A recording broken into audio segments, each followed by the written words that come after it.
para pues darle pie a nuestra mesa de análisis con dos grandes maestros, dos maestros del periodismo. Saludo con muchísimo gusto a Francisco Cruz, al querido Paco y por supuesto al querido Jaime Hernández, también corresponsal de guerra. Compañeros, bienvenidos a Sin Censura, ¿cómo están? Toño, ¿cómo estás? Buenos días, un abrazote para el más veterano de los periodistas de Sin Censura. A ver, Paco, vas a ver, Paco. Un abrazote para Jaime Hernández, sabes, a la estima por los dos, por Vicente también, pero aquí estamos y mira qué temas hay. Trump, que conoce bien, Jaime, tú, los chapitos que no se presentaron a la corte, así que tenemos información, pero como dicen en mi pueblo y seguramente en el de ustedes también, para aventar para arriba. Buenos días, Toño, buenos días, Jaime, un abrazote para los dos. Calentito porque el frío, pero está en serio, de a peso, dicen allá en mi pueblo, ¿no? Efectivamente, sí, aquí también en la capital hace frío. Tenemos una hora de frío, pero calentitos, con los temas calentitos, churruscaditos incluso. Sí, churruscaditos y pues más por la respuesta que le da la presidenta Claudia Sheinbaum al presidente electo de los Estados Unidos en una de sus nuevas, permítame decirlo con todas sus letras, una de sus nuevas pendejadas, que es amenazar con que va a renombrar al Golfo de México como el Golfo de Estados Unidos o el Golfo de América. Y bueno, pues hoy la doctora Claudia Sheinbaum lleva a un, como bien lo mencionaban queridos compañeros, lleva a un historiador que hoy es parte del coordinador, de los coordinadores de comunicación social ahí en Presidencia, para explicar, pues, cómo es que el concepto del Golfo de México viene desde hace siglos, desde finales del siglo XVI, principios del siglo XVII, cuando ya se le consideraba a todo el territorio de Norteamérica como la América mexicana. La doctora Claudia Sheinbaum hace una aclaración durísima, dice en la mañanera que, bueno, si para eso estamos de cambiar nombres, pues que mejor le cambiamos el nombre a Norteamérica por la América Mexicana, que suena más bonito. Me parece que hasta el momento no ha habido respuesta de Donald Trump, pero seguramente la habrá, queridos compañeros. Yo, si les soy perfectamente honesto, me parece que no, evidentemente nunca van a cambiar el nombre de Norteamérica, América Mexicana, a menos que nosotros, como sus usuarios, como sus habitantes, así le llamemos. Si nosotros de pronto comenzamos a llamarle así, pues en algún momento volverá a conocerse como la América Mexicana. Fíjense que en inglés, la verdad, suena mucho más bonito. Suena como el gentilicio que tenemos nosotros mexicanos estadounidenses. Es The Mexican America o The Mexican Americas. Lo cual pues sería fantástico. Les digo, hasta el momento no ha habido una respuesta per se por parte de Trump, seguramente la habrá, aunque sí quisiera dejar sobre la mesa mi postura, mi análisis para que lo podamos platicar y discutir. Yo creo que esta conferencia de prensa sumamente incendiaria que da ayer Donald Trump, en la que le mienta la madre a medio mundo, en la que amenaza con intervenciones militares para poderse hacer a la mala de Groenlandia, del Canal de Panamá, en la que amenaza con anexarse de manera económica a Canadá como el Estado 51 de la Unión Americana y de cambiar el nombre del Golfo de México por el Golfo de Estados Unidos o el Golfo de América. Busca distraer la atención, queridos compañeros, de cómo es que Trump, en todo caso, tiene la finalidad de establecer la oligarquía dura aquí en los Estados Unidos, de entregarnos como pueblo estadounidense a los oligarcas, a los intereses económicos. Y ya de por sí es un país neoliberal en el que todo está privatizado, pues ahora muchísimo más. De una vez por todas, dejarnos a merced de las corporaciones y pues que Dios nos ampare. ¿Qué opinas de esto, Paco? Mira, Toño, yo difiero un poco de lo que piensas verdaderamente. Sí, perdón, primero déjame dividir mi opinión. La respuesta de la presidenta Claudia Sheinbaum Pardo, sí, es dura, es sarcástica, es historia. Estados Unidos tiene un problema gravísimo. Tiene sus últimos dos presidentes, a Donald Trump y Joe Biden, son personas seniles e ignorantes y han tenido enfrente y tienen enfrente primero a un presidente que era estudioso, Andrés Manuel López Obrador, conocedor de la historia de este país, conocedor de la política estadounidense, contrario a lo que decía la gente que no tenía idea López Obrador de lo que era la política exterior, terminó dándoles una lección y terminó poniendo a México como en el liderazgo que le corresponde de América Latina, o que lo había tenido históricamente y luego se perdió. Y Claudia Sheinbaum Pardo es lo mismo, es una mujer estudiosa, es una mujer que conoce la historia, que conoce la historia de Estados Unidos. Es decir, ese es un problema gravísimo ya de entrada. Tienes dos presidentes ignorantes, burros, por más dinero que tengan. Donald Trump es un magnate, pero es un magnate burro, ignorante, pero te lo voy a decir como lo dicen en mi pueblo, y porque así lo dicen, no estoy cambiando. Los pendejos con poder son muy peligrosos. Es peligroso caminar por la vida como ignorante y teniendo mucho poder. Eso es peligrosísimo. Así que esa es una gran diferencia, pero esa diferencia no le quita a Estados Unidos que sea el imperio en este momento, la mayor potencia armamentista en el mundo. Y yo difiero un poco de ti en cuanto a los señalamientos de Donald Trump. Son una ocurrencia, sí, pero es una ocurrencia peligrosa viniendo de quien viene, pero además viene acompañada por un mensaje claro. Sí, un personaje que viene a poner en práctica todo el imperialismo sionista, el imperialismo nazi, digo yo, que no le veo otro parecido a Donald Trump más que con el Führer, el caudillo alemán. Viene con un lenguaje incendiario que tiene un propósito de poner un precio de lo que quiere. ¿Qué quiere? Quiere zonas estratégicas. El círculo polar ártico, que ya de hace mucho disputan China y Rusia y algunos otros países europeos, y que es fundamental, tomando en cuenta el deshielo que hay en este momento debido al calentamiento global, para crear nuevas rutas marítimas, pero nuevas rutas de seguridad para Estados Unidos, para China, para Rusia. Así que cuando dice quiero comprar Groenlandia, ya lo había dicho en 2019, cuando él hace ese señalamiento, tiene un señalamiento, una intención geopolítica, una intención de decirle al mundo, mira, somos el imperio y podemos hacer lo que se nos pegue la gana, más allá de lo que quiera Groenlandia, más allá de lo que quiera Dinamarca, más allá de lo que quieran ellos. Así que no es casualidad. Y entendemos también por qué los ataques mediáticos de periódicos como New York Times, ablandar a personajes, en este caso Claudia Sheinbaum Pardo. Entonces es apoderarse de una zona estratégica y advertir de una política neoexpansionista a través del lenguaje en este momento, pero a través de tratar de ablandar a personajes como Claudia Sheinbaum Pardo, al presidente de Panamá, a la primera ministra de Dinamarca. Así que tienen sí, parte de beneficios. Él lo decía Donald Trump, beneficios económicos, seguridad económica y seguridad comercial, pero también es parte de la llamada seguridad nacional de Estados Unidos.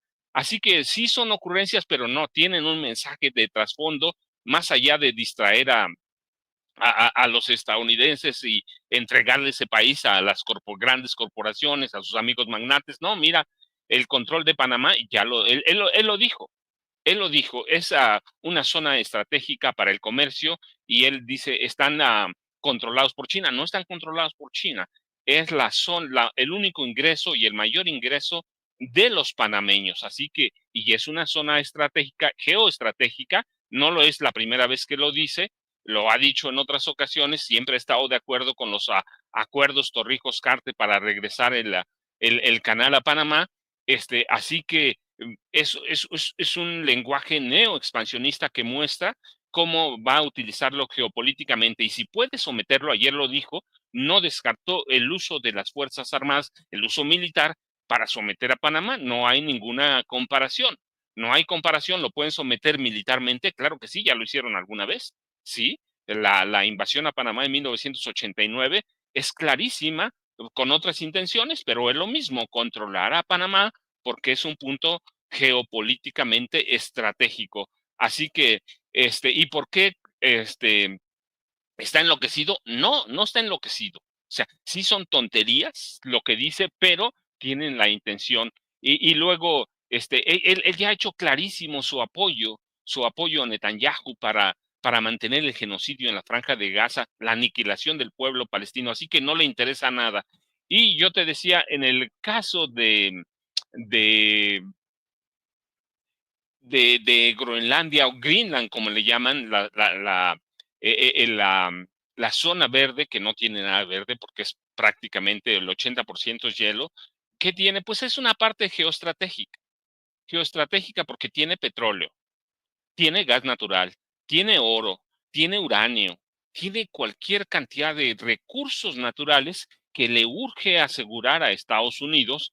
Y lo de Canadá sí puede ser un distractor, pero claramente Canadá nunca se va a sumar, pero ya vimos cómo doblegó, solo con el discurso, con esa narrativa incendiaria, doblegó inmediatamente a Trudeau. Así que hay una intención geopolítica y en el caso del Golfo de México, pues mira, nada más petróleo, gas, rutas marítimas, recursos ilimitados, ilimitados. Así que tiene toda una intención. ¿Hasta dónde lo va a lograr? No lo sabemos, no lo sabemos, pero si en un momento ceden, como cedió Justin Trudeau, no dudes que no le va a cambiar el nombre, pero no dudes que se haga del Golfo de México en su totalidad, más allá de que históricamente nos pertenezca o que sea una comunidad de países y represente un punto estratégico. Imagínate como a Estados Unidos como propietario del Golfo de México. Sí, se puede hacer, pues nada más hay que recordar que Ernesto Zedillo le cedió alguna vez el hoyo de la dona, es decir, sí van por ese término expansionista, o yo digo neoexpansionista para, para eh, darle un mayor poder al imperio. Y eso es lo que está viendo Donald Trump, te digo, más allá de que digamos, es una ocurrencia, es una pendeja, lo que dice sí, pero tiene un sentido atrás de neoexpansionista. Él dijo, por ejemplo, ayer de Groenlandia, es una necesidad absoluta por razones de seguridad nacional y libertad global. Es lo que yo te decía, hay petróleo, hay uranio, hay oro, solo tiene dice, tú solo tienes 50,000 personas, es decir, para él cualquier país, no solo esta zona de Groenlandia, cualquier país es una mercancía y el círculo polar ártico es una zona riquísima en cualquier cantidad de recursos, gas, petróleo, tierras raras que lo usan bastante en joyería, ¿no? Cualquier otra cosa, en la minería. Así que si tú ves eso, el trasfondo del discurso ocurrente de Donald Trump tiene mucho más político, más allá de lo que vemos que solo decir a los estadounidenses, mira, los vamos a distraer y les vamos a imponer, vamos a entregar el resto, lo que queda del país, porque prácticamente ya todo es IP, vamos a entregar el país a mis cuates o a otras corporaciones. No, tiene otro trasfondo político también con un mensaje para nosotros o para sus pares, presidentes, primeros ministros, primeras ministras, claro, presidentas. Así que es un problema mucho más grave el neoexpansionismo y hay que verlo así. Por eso, y México, bueno, no es México, es el Golfo de México, que es una zona geoestratégica. ¿Para qué? Pues recursos naturales, y recursos naturales no renovables, petróleo y gas natural, pero además hay que ver toda la riqueza que tiene el Golfo de México, toda la riqueza de la zona polar ártica, la riqueza que representa controlar Panamá, así que no es meramente simbólico decir, no, pues mira, históricamente nos pertenece o fue denominado así desde el siglo XVI, desde 1600, siglo XVII, no, para mí tiene más fuerza geopolítica que solo querer decir es una ocurrencia de Donald Trump. No, es tratar de controlar las salidas, las entradas marítimas y todos los recursos ¿cuánto tiene el Golfo de México? 1.5 millones de kilómetros cuadrados, 500, casi un país entero, más de muchos países, ¿no? Así que hay que ver lo que representa el Golfo de México. Tiene dos entradas claramente, una por el Mar Caribe, otra por el lado de la Florida. Así que es una de las áreas más importantes para la extracción de petróleo. Conocemos los campos petroleros, ¿va? para la extracción de gas natural, cuántas plataformas petroleras hay en el lecho marino, especialmente las costas de los dos países. Así que hay que verlo como eso, un mensaje que, que es ciertamente parece una ocurrencia, pero es un mensaje geopolítico cuando tú ves las áreas que quieres controlar. Panamá, Golfo de México y el Círculo Polar Ártico. Y los problemas que tienen, que quizá no los vea Trump, pero sí lo ve parte del círculo cercano a Trump, parte de la seguridad nacional futura de Estados Unidos y el desarrollo armamentista y la necesidad de asegurar recursos naturales en todos los sentidos. Así que yo lo veo más a eso, Toño, más que decirle a los estadounidenses, mira, los vamos a joder a ellos, pero mientras los estamos jodiendo a ustedes. No, creo que tiene un poquito de todo, pero el mensaje geopolítico para nosotros es brutal y es entender que Donald Trump es un magnate antes que todo, es un hombre práctico de negocios. Si nos puede despojar de algo, nos va a despojar. No le importa violar leyes en Estados Unidos, no le importa que se vaya a convertir en unos días más, 2, 3, el primer presidente convicto de Estados Unidos. No le importa nada, lo que les importa es el dinero. Y teniendo allí al lado a personajes que son duros, que apoyan las incursiones militares, golpes de Estado, pues entendemos entonces que debe ser ese lenguaje ocurrente, es peligroso, viniendo además de quién viene, y que viene para decirnos, mira, este es mi precio para negociar con Claudio Sheinbaum Pardo, ¿sí? Quiero el Golfo de México y los dejamos de joder por el lado del narcotráfico. Es decir, está poniendo unas reglas hasta donde se vaya a dejar Claudia Sheinbaum Pardo, que es la representante del gobierno de México.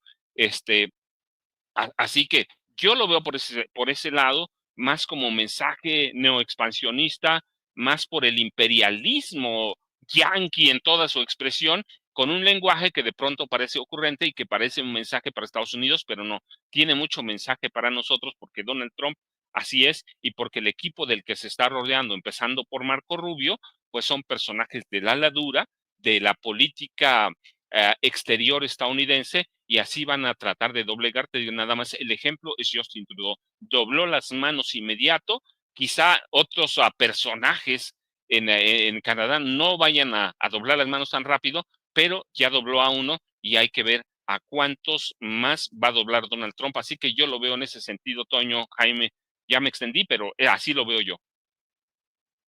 Déjame saludarte, mi querido Paco, saludo al querido Jaime Hernández desde la camioneta ya rumbo a una entrevista que estamos buscando, pero escuchaba tu análisis y pensaba, mi querido Jaime, que en esta entrevista exclusiva que le concede Felipe Calderón, el expresidente de México, desde no sé dónde ande, Panamá o no sé dónde ande, a la periodista Susana Oresti de Radio Fórmula, nada más le faltó decir, Chairos, agradezcanle a Trump que nos venga a salvar, porque México puede terminar como Venezuela. Es en serio, escuche. Ya he escuchado las declaraciones recientes de Donald Trump, no es una amenaza, parece que va a cumplir cada uno de sus dichos y pues hay que estar preparados y unidos ante el huracán Donald Trump. Pues, le agradezco mucho, que le vaya bien si decide estar en Venezuela, si decide seguir apoyando desde afuera esta situación, este parteaguas. Sí, coincido, en Venezuela el régimen de Nicolás Maduro pues ha sido evidentemente una dictadura sin respeto a los derechos fundamentales, a los derechos humanos, a la libertad de expresión, y este sería un gran momento para América Latina de lograr, Edmundo González, tomar protesta. Sí, y cualquier cosa, Susana, creo que tenemos que seguir luchando. Hay momentos de mucha desesperanza, incluso en México, pero creo que hay que reconstruir la esperanza, hay que reconstruir la ciudadanía y hay que evitar que México llegue a una coyuntura como lo están viendo los venezolanos. Y también entender que tenemos enemigos más allá de nuestras fronteras ideológicas. Los enemigos son la opresión. En el caso de México, no es solo el tema de que sea importante para Estados Unidos, déjame precisar esto, el tema de fondo es malo. El peor enemigo de México creo que es el crimen organizado. Está acabando con familias y sociedades enteras y eso reclama también unidad nacional, independientemente de que lo diga o no lo diga Donald Trump. ¿Sí ve una posibilidad de que México termine como Venezuela? Sí, ¿Sí? sí, sí, sí. No. Sí, no. Ahí se las dejo. Perdón por mi sarcasmo, mi querido Jaime, mi querido Paco, pero en momentos en que Donald Trump sale con sus mamarrachadas, esperaría uno que hasta los Calderón cerraran filas con la presidenta, pero no, ellos andan en lo suyo. México podría terminar como Venezuela, a pregunta consternada de Azucena Oresti. Mi querido Jaime. Yo creo que Felipe Calderón se ha sumado a este espectáculo de expresidentes de Colombia, todos ellos alineados con la derecha, por supuesto. Andrés Pastrana, expresidentes de la región. Felipe Calderón se quiere sumar, otra cosa es que lo dejen entrar a Caracas. Pero hay un grupo de expresidentes que todos alineados con la derecha, cuya intención es servir de escolta a Edmundo González para llegar a Caracas, porque el día 10 toma posesión Nicolás Maduro. Aquí hay, todo esto representa uno de los últimos lances de la administración de Joe Biden. Joe Biden recibió a Edmundo González apenas esta semana en la Casa Blanca, le dio la bendición. Se supone que ahora mismo Edmundo González está en Panamá, reunido con el presidente de Panamá. Se supone que también va a viajar a República Dominicana para reunirse con este grupo de presidentes que incluyen a Fox, que incluyen a Felipe Calderón, y todos, Andrés Pastrana, y todos con la intención de arroparlo para que vuelva como presidente electo. En el curso de las últimas horas, mientras tanto, el gobierno de Venezuela de Nicolás Maduro ha iniciado la detención de varios líderes de la oposición. Estaba viendo que ayer incluso denunció la detención de un agente israelí que se supone parecía que estaba dispuesto a atentar contra su vida. Eso lo dio a conocer las redes sociales. Pero también me llama mucho la atención que el presidente de Colombia, Gustavo Petro, haya desistido de asistir a la toma de posesión de Nicolás Maduro. Y yo creo que el gobierno de Estados Unidos ha detectado esta fisura en el seno de países como Colombia, México, que no terminan de reconocer del todo la reelección de Nicolás Maduro, pero tampoco terminan de reconocer a Edmundo González. Estados Unidos va a aprovechar este interregno para tratar de empujar e imponer al señor, al que representa básicamente todo este grupo. Tú sabes que Edmundo González, ex miembro de la CIA, que está respaldado por algunos de los más importantes hombres de negocios que viven en el exterior. Hay multimillonarios venezolanos que están apoyándolo, respaldando. Y yo diría que por los errores, uno, de Nicolás Maduro, que no actuó con suficiente inteligencia, no esclareció del todo los resultados, no dio a conocer la totalidad de las actas. Y lo mismo ocurre con el caso de Edmundo González, que tampoco ha podido probar. Entonces, es un momento delicado y digamos que todos estos presidentes de la extrema derecha, que ya saben que tienen su cónclave en Madrid, que es la nueva Miami de la derecha, pues han decidido cerrar filas para echarle montón a Nicolás Maduro. Yo veo muy complicado que realmente Edmundo González pueda asumir el poder. Yo creo que Venezuela desafortunadamente va a seguir enfrascada en estas disputas mientras la crisis migratoria sigue expulsando a decenas de miles de venezolanos, que por cierto, hay decenas de miles de venezolanos ahora en la frontera de México, muertos de frío, sin posibilidad alguna de ingresar a Estados Unidos. Esto es un caos absoluto y todo desatado, provocado por la injerencia de Estados Unidos. Así es que desafortunadamente estamos ante un nuevo embate de Estados Unidos que no entiende que los problemas de América Latina se resuelven no interviniendo abiertamente en estas naciones, pero como hemos visto, como bien decía, me ha gustado mucho el análisis que ha hecho el maestro Paco Cruz sobre estos planes de Donald Trump, quien, por cierto, está pidiendo en estos momentos que a la Suprema Corte, está pidiendo a la Suprema Corte que bloquee la posibilidad de que este viernes se dé a conocer la sentencia. Tiene 34 cargos, ha sido declarado culpable de 34 cargos y el viernes se tiene que declarar la sentencia. Es posible que incluso el juez que lleve el caso desde Nueva York se vea obligado a adelantar para mañana jueves la lectura de esta sentencia. Y entonces, al parecer, eso muchos aseguran que tenía cabreado ayer, molesto a Donald Trump en la conferencia de prensa. De ahí la soflama que lanzó una tras otra Donald Trump y para amenazar a Panamá, para amenazar a México, para amenazar a Dinamarca con el tema de Groenlandia. Y yo creo que Donald Trump no nos va a defraudar. Él está acostumbrado a traer el circo con él. Se ha convertido en un experto en los reality shows. Y a mí me encantó, Vicente, me encantó, Paco, la forma en que la presidenta salió al paso de este envite del presidente Donald Trump. Dicen que el sarcasmo es quizá la más nítida y la más clara muestra de la inteligencia. Y yo coincido, Claudia Sheinbaum fue muy inteligente hoy al responderle al presidente diciendo, qué bonito sería que en lugar de ser Estados Unidos, serían la América mexicana. Ha sido estupendo, ha sido realmente un gesto de genialidad y de sarcasmo de nuestra presidenta ante una provocación más de Donald Trump, una soflama más que evidentemente ha caído en saco roto porque ayer por la noche, amigos, no. Todos los programas de sátira política destrozaron ayer a Donald Trump.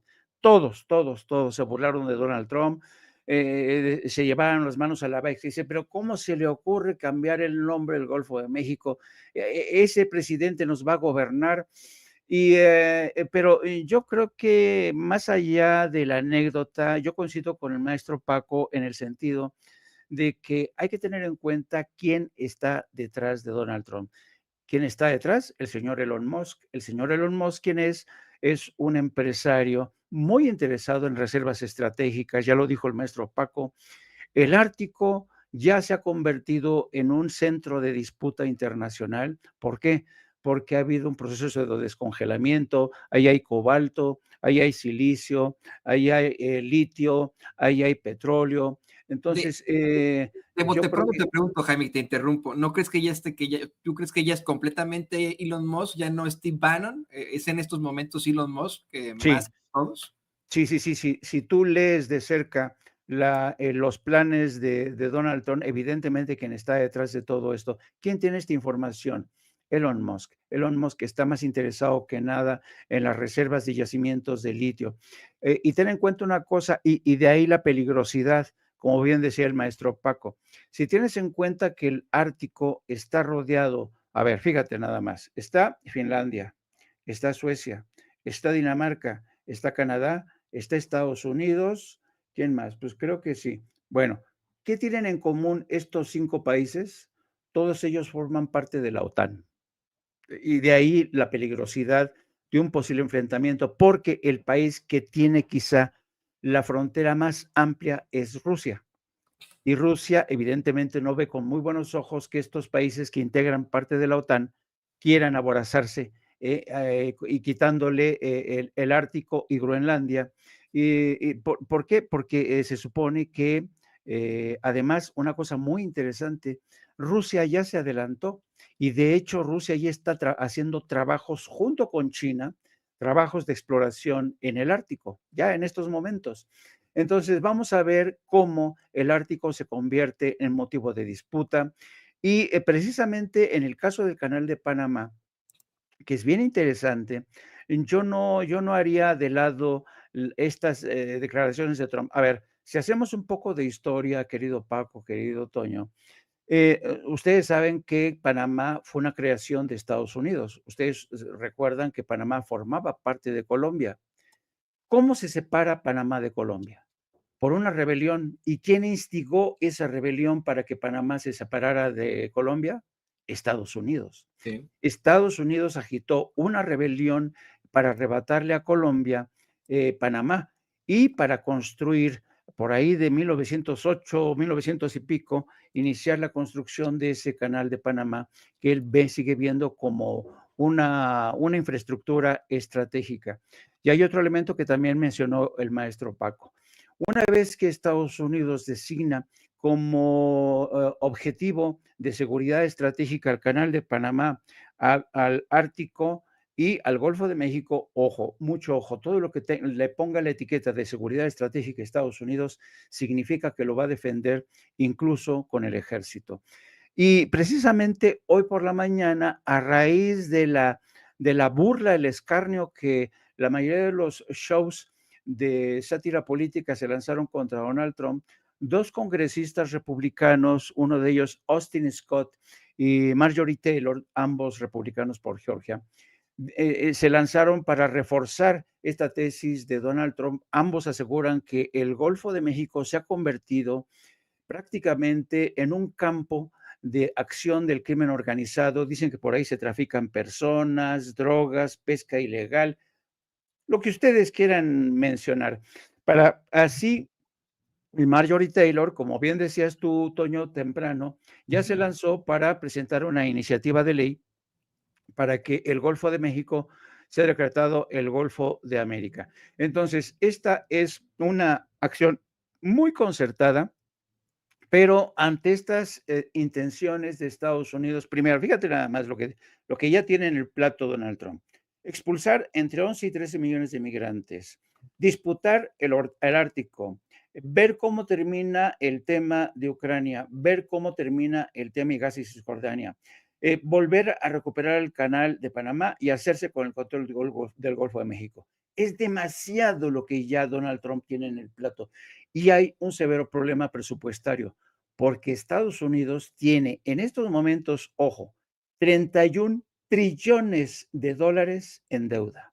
31 trillones de deuda nacional, que es más o menos 5 trillones más que el Producto Interno Bruto de Estados Unidos.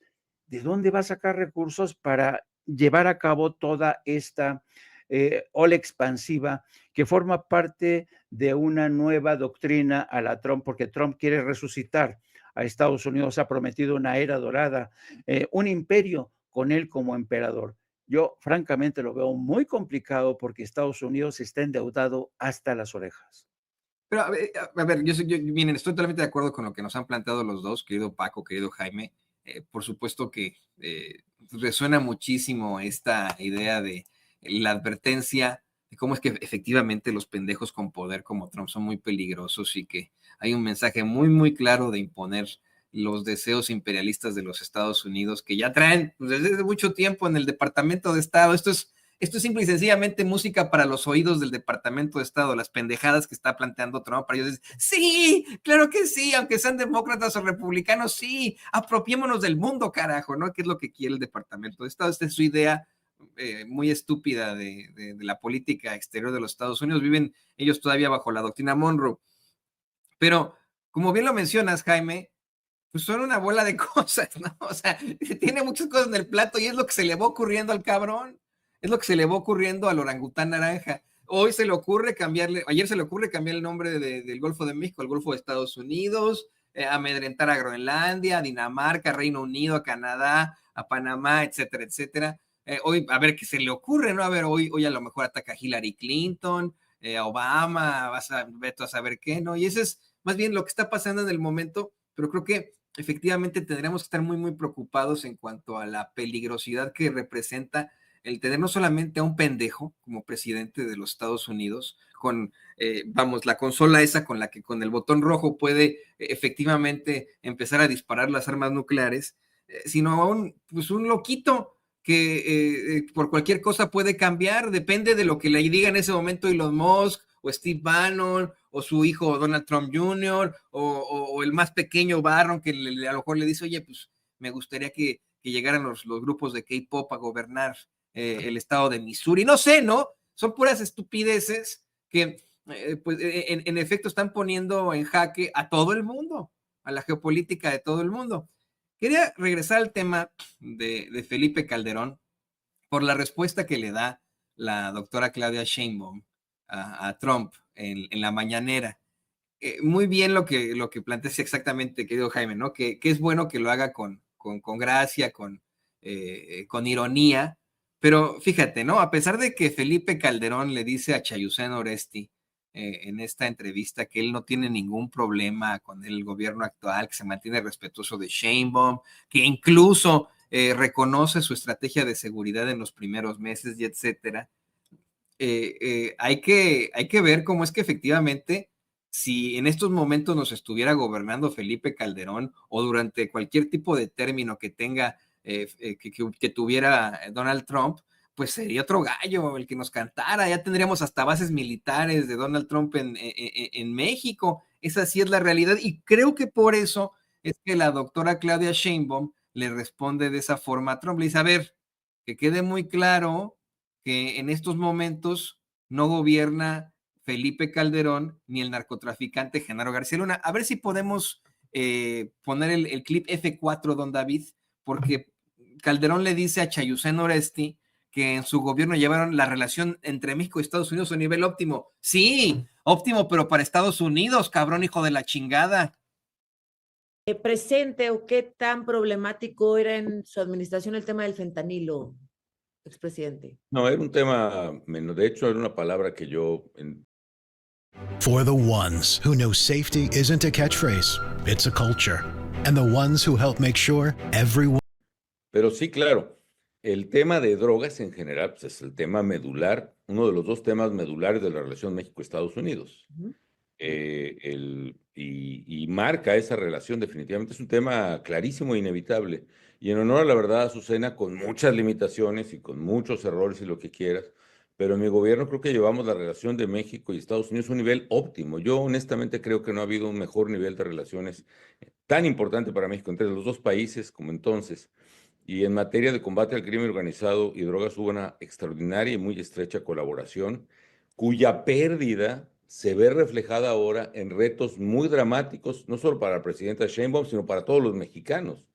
Un presidente electo No, crecido, de verdad, empoderado. hay otra cosa, este su servidor, por pura guasa, de pronto me gusta escuchar, no sé, ustedes para saberlo ni para contarlo, pero en las redes sociales me gusta escuchar historias de terror de fantasmas, ¿no? No que crean los fantasmas, me parecen muy interesantes. Hay un influencer que se dedica a esto, que se llama El Mausoleo o algo así, y que cuenta muchas historias de terror en las que menciona, este era el 2010, cuando la cosa estaba muy, muy difícil, que no se podía ni salir a la calle, y hay varias historias en torno, o sea, que hacen una referencia histórica, vale la redundancia, lo que ocurrió en México en tiempos de Felipe Calderón. Creo que los mismos fachos saben que la estrategia de seguridad de Calderón y la relación que se tuvo con Estados Unidos fue pésima. Fue óptima para Estados Unidos, pero para México fue una mierda. ¿Qué opinas de esto, querido Paco? A ver, fíjate, Toño, también igual lo voy a dividir un poquito. Primero hay que recordar quién es Calderón. Es un carnicero oportunista. Sí, es un carnicero oportunista que va a hablar según venga el agua, en este caso del gobierno de la presidenta Claudia Sheinbaum Pardo. Pero bueno, teniendo en cuenta ya quién es este tipo, que además yo lo he documentado, es un asesino, abiertamente es un carnicero, y cuando digo a la palabra carnicero lo digo con todo lo que conlleva, todo el significado que conlleva. Y bueno, dejándolo de ahí, sí, llevó una buena relación con Estados Unidos, él tiene razón, pero tú también tienes razón, si estuviera Calderón tendríamos ya bases militares, que no las necesitamos por una razón. Recuerda, cuando Felipe Calderón Hinojosa llegó a la presidencia, antes de que llegara en el proceso del fraude electoral, Estados Unidos se lo validó como lo hizo con Salinas de Gortari, con una condición: que le abriera las puertas a todas las agencias de inteligencia, espionaje, contrainteligencia, policiales, antidrogas de Estados Unidos. Y así lo hizo Felipe Calderón el Carnicero. Así lo hizo. Así lo hizo, le abrió las puertas. Aquí operaban 14 agencias policiales, policiales y con todo lo que de inteligencia, espionaje, contrainteligencia en México. Todas, incluso el FBI tenía una oficina en Reforma. Una oficina en Reforma. Desde ahí operaba el FBI. Teníamos FBI, DEA, CIA, Servicio Secreto, todos, todas las agencias de Estados Unidos. Y además, la otra condición es que entraran los agentes que Estados Unidos considerara pertinente. Sí, había un tratado, había todo, pero nunca se cumplía. Nunca se cumplía. Así que en este país operaban, yo lo he documentado porque además publiqué en uno de mis libros, que agentes de la DEA, por ejemplo, tenían permiso para estar presentes en sesiones de tortura a presos que tuviera en sus manos Genaro García Luna. Sesiones de tortura completas. Así que ¿para qué iba a Estados Unidos? A tener una mala relación. Si les abrieron la puerta prácticamente a cuántos agentes había, nunca supimos. Oficialmente había un número, pero aquí operaban prácticamente todas las agencias como quisieran. Podían andar armados, podían hacer detenciones, podían hacer lo que quisieran. Así que, pues sí, dice Calderón, la llevamos en tranquilo, pues sí, tanto. Calderón le dejó a Estados Unidos hacer lo que quisiera y Estados Unidos le dejó hacer lo que quisiera, tanto como operar un cártel del crimen organizado en Los Pinos, un cártel en el que había dos cabezas, una, la que ponía las armas, los recursos, que era la presidencia de la República, en manos formalmente de Felipe Calderón Hinojosa, y la otra, la parte operativa, la parte asesina, de la que se encargaba Genaro García Luna. Así que convivieron como una especie de maridaje en el que cada uno hacía o tenía permiso de hacer lo que le viniera en gana. Uno estaba metido en el narcotráfico, Felipe con Genaro García Luna y todo el equipo de Genaro García Luna que lo acompañaba desde 1989, fíjate, desde el CISEN, y el otro, Estados Unidos, que en este país hacía lo que se le pegara la gana. Yo ayer lo dijimos y es uno de los de las notas de ayer, dije, y aquí está, fíjate, Calderón dándome la razón, no sabíamos nada de fentanilo. Cuando yo le platicaba ayer, te platicaba con Vicente, hace 18 meses, poco menos, Julio Astillero me invitó a una mesa me invitó y le dije, mira, hay esto sobre el fentanilo, y entonces había una periodista conocida de estadounidense, mexicana, me decía, pero yo no he oído eso, lo vas a oír. Descubrieron el fentanilo cuando llegó Andrés Manuel López Obrador. No lo conocían, no sabían de qué se trataba. No sabían. Y todavía hace 18 meses no sabíamos de qué se estaba hablando. Bueno, muchas personas, yo les dije, es el fentanilo. ¿Y qué llegaron? Ahora con el fentanilo, pero lo descubrieron cuando llegó Andrés Manuel López Obrador. Así que hablando de Calderón, pues es un cínico, un carnicero cínico.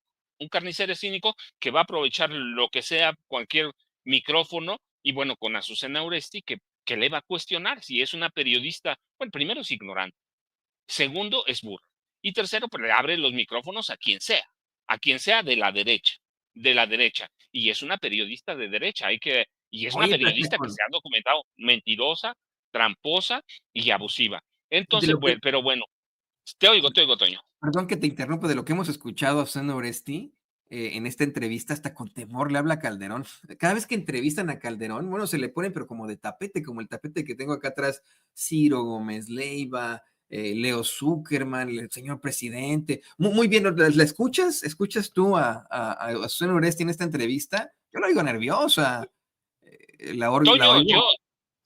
Toño, te voy a decir, hay una razón, yo la he platicado. ¿Por qué los periodistas mexicanos, sí, los que tú digas, a Ciro Gómez Leiva, Susana Uresti, Raimundo Riva Palacio, Loret de Mola, eh, el que tú pongas, el nombre es lo de menos, pero son prácticamente todos. ¿Por qué le hablan con temor a Calderón? ¿Por qué se refieren a él con temor? Imagínate que digan algo y saque Calderón, o en su defecto Genaro García Luna, saquen las listas de grabación, las listas con los nombres o las grabaciones de todos los periodistas a los que les dieron dinero. A todos prácticamente le dieron, nosotros hablamos de Peña, que les dio más o menos 40,000 millones de pesos, que es una brutalidad, pero Calderón les dio una cantidad similar, como 42,000 millones de pesos. Entonces imagínate que uno de estos periodistas habla mal de Calderón, lo tacha, le cierra los micrófonos, lo censura, lo cuestiona, lo interroga, haga eso. Imagínate que Calderón saca las listas de las lanas que le entregó a los periodistas, de la lana que le entregó a los dueños de los periódicos, que es un maridaje. Entonces, imagínate, entonces hay una razón desde el gobierno. Bueno, siempre ya hemos hablado del Chayo, es histórico, lo conocemos bien, sabemos de qué pie cojean. Yo he platicado, yo vi cualquier cantidad de periodistas de esos viejos recibir cualquier cantidad de lana. Y no solo ellos, los dueños incluso, ¿no?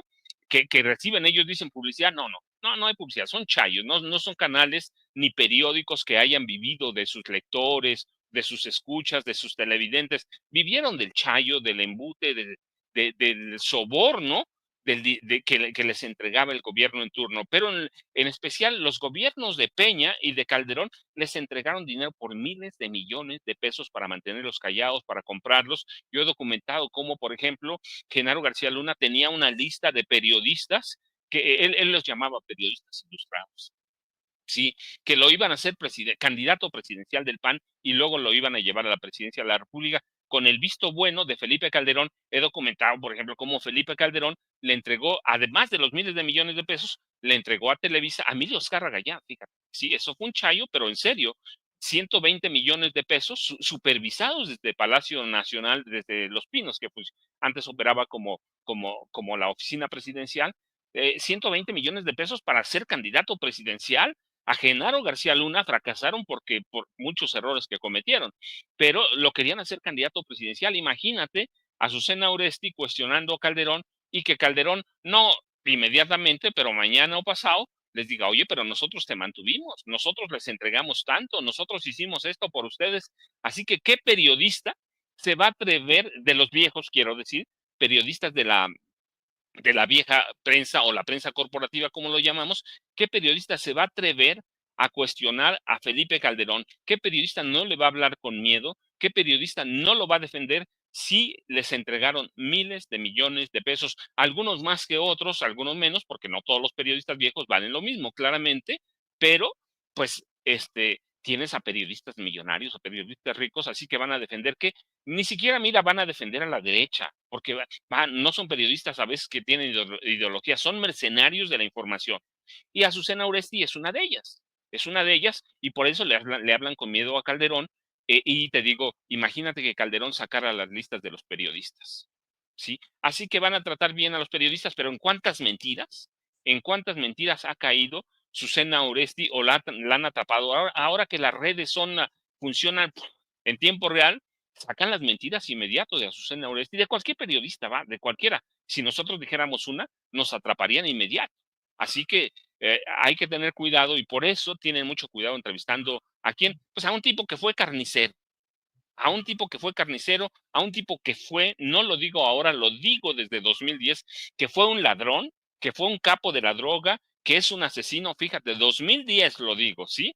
2010, 11 y para acá, lo digo siempre en cualquier conferencia, tipos inmorales. Así que, ¿qué va a decir Azucena Oresti de este tipo que fue un carnicero, que está documentado que fue un capo de la droga y que su socio principal está preso, condenado a más de 30 años de cárcel en Estados Unidos? ¿Qué va a decir Azucena Oresti? Pues les van a tener miedo. ¿Por qué? Pues imagínate que saquen la lista o que saquen una grabación, pues ahí se amuela la cosa, así que hay que defenderlos. Yo digo, no son periodistas de ideología, son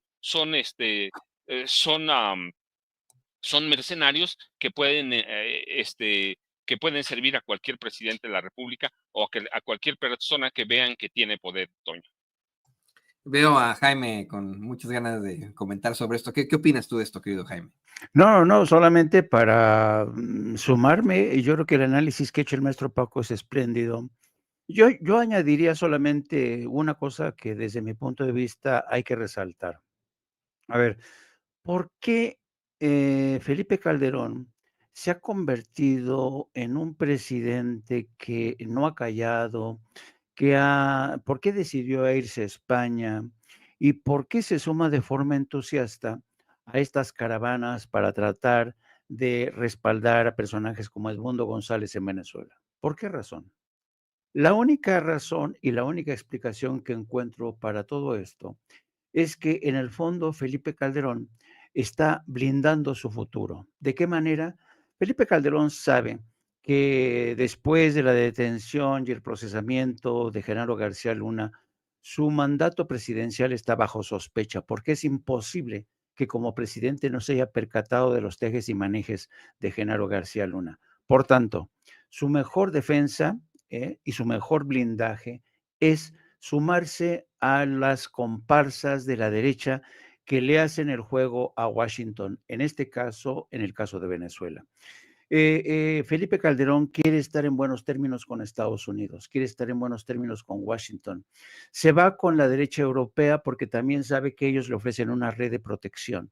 Se va con Aznar, se junta con Mario Vargas Llosa, todos estos intelectuales, políticos de derecha que han sido las comparsas de Washington.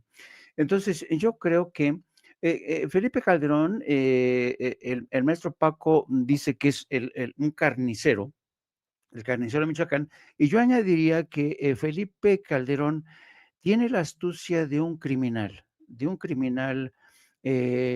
es necesario incluso que confiese su condición de criminal. Todos sabemos que Felipe Calderón es un criminal y es muy astuto.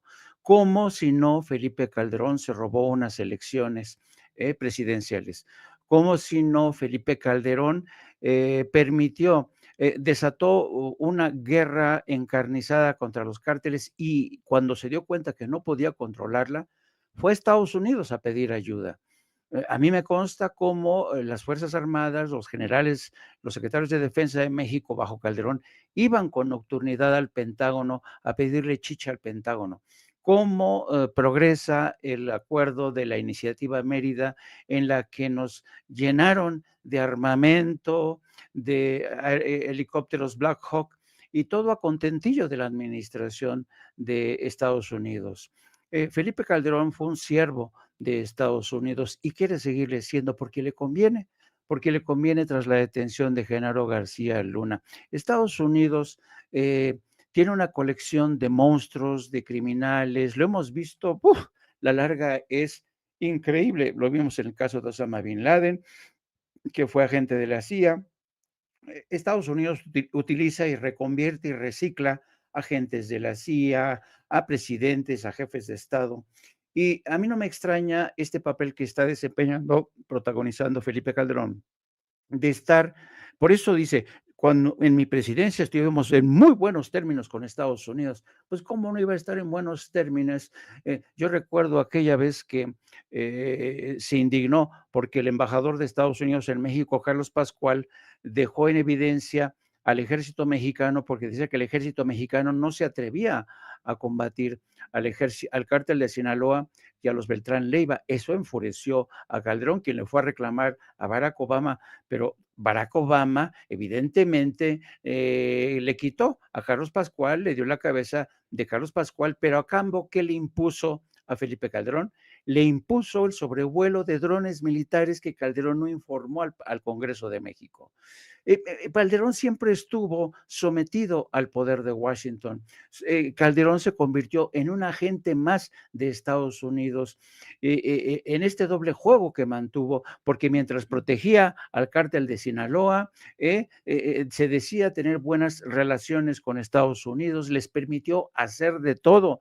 Los servicios secretos de Estados Unidos, la DEA, hacían lo que se les pegaba la gana, el ejército de Estados Unidos lo mismo.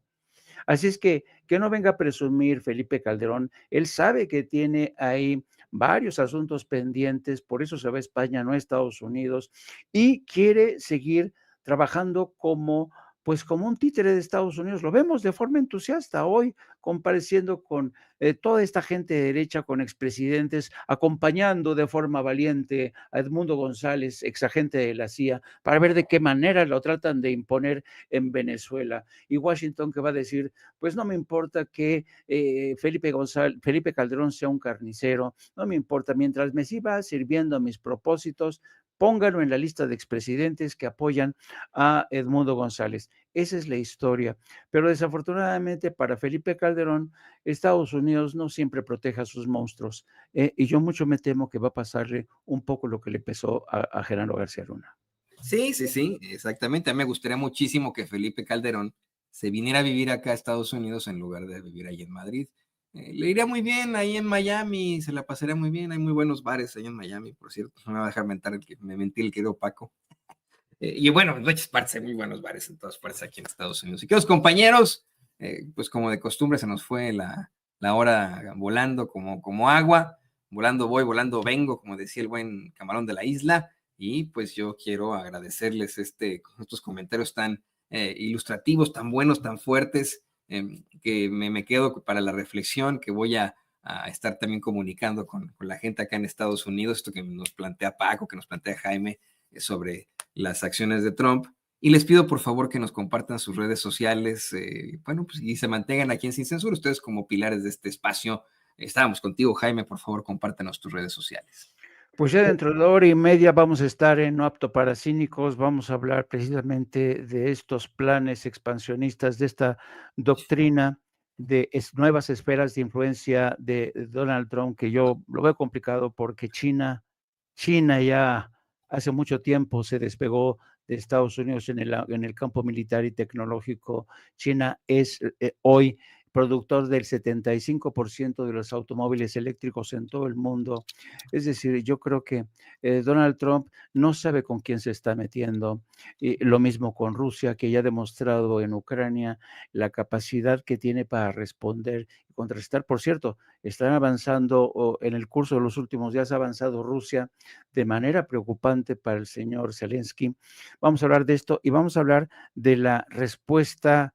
Realmente, yo creo que Claudia Sheinbaum sacó hoy el balón del estadio con esa respuesta que le envió a Trump. Así es que los espero a partir de las 14 horas en Apto para Cínicos con nuestra periodista y coconductora Lourdes Salas.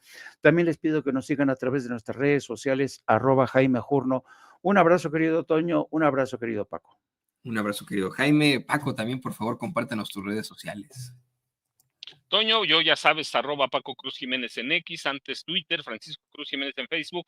Un abrazote, Jaime, y un abrazote, Toño. Nos vemos mañana, como mañana es jueves, así que nos vemos mañana. Muchas gracias, como siempre. Mañana se va a poner muy interesante también. Muchas gracias a estos dos grandes periodistas, estos dos grandes de la comunicación, el buen Francisco Paco Cruz y por supuesto el queridísimo Jaime Hernández, aquí en Sin Censura.